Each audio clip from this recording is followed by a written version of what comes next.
Oh!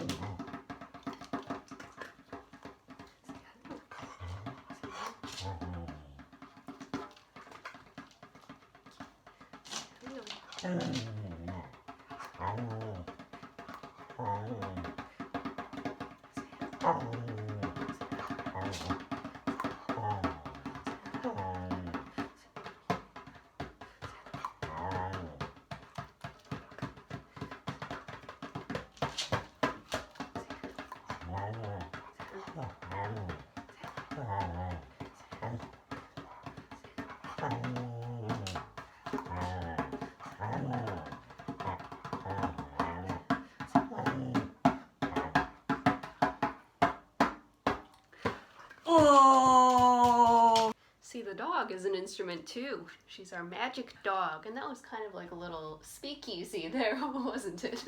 It was. We need to just trim that by itself and then put that on YouTube. We have a talking dog. We can get her to talk. We can do tummy drummies. Yes. Put the feathers on the floor.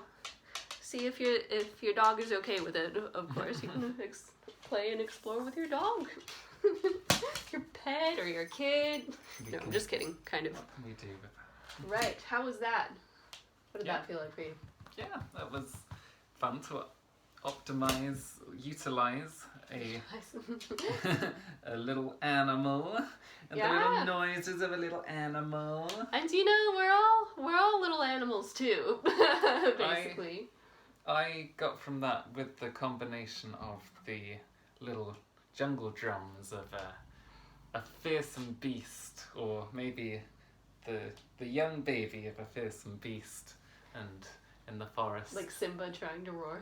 Yes, Simba trying to roar, or a coming of age, probably, for an animal. Yeah, trekking through the forest and finding a little animal who's learning to roar.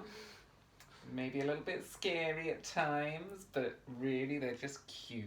Something as simple as that can really bring us back to kind of a primitive instinct, because people have been playing drums for thousands and thousands of they have found prehistoric drums and flutes and things, and having an animal involved as well is almost like bringing out our kind of a primitive animalistic instinct to yell and just let it out, kind of like war cries or ceremonies, and people have expressed themselves before they could even talk. And so while we often use instruments as voices, it was quite special to use an actual animal as a voice as well. Yes, rather her voice than mine. Can you imagine putting all that on YouTube? No. Right, let's do one more. Sound good? Kimmy, over there. We're not using you this time.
So obviously we couldn't take that one very seriously, but that's all the fun in it, you know. Yeah, that was the most effective for me, just because it brought a smile to my face, making a funny noise, trying to go along with your key, and sometimes it being too low and sounding rather poor, but that was part of the fun.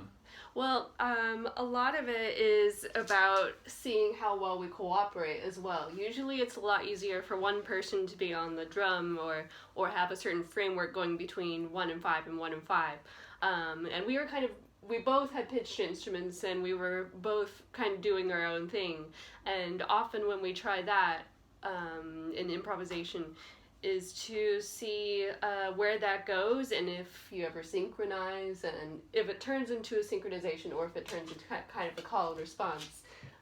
If we'd done it longer, we'd probably, or if we had more time, we would probably be able to experiment a bit with that. But for now, it was just funny, wasn't it? Yeah, I was trying not to laugh. I was concentrating on playing the notes and trying to get it right. Actually, I was trying to make something happen with the music, and after a while I had to learn to just kind of let go, because instead of being in it and looking at the music, I actually had to look at it from the outside and what it sounded like, and that's when I kind of lost it and burst out laughing. So there's that. Well, thank you very much for taking the time out and joining me and for being my guinea pig. Thank you. I hope to be invited into future sessions. Very good. So obviously none of those were what one would call exactly beautiful or meditative or anything. It was all just playful. To be fair, that's because Dan didn't pick the harp. I don't know why he didn't pick the harp. Something really interesting could have come of that. But no matter how organized or disorganized it sounds, something can always be taken from it, as you saw.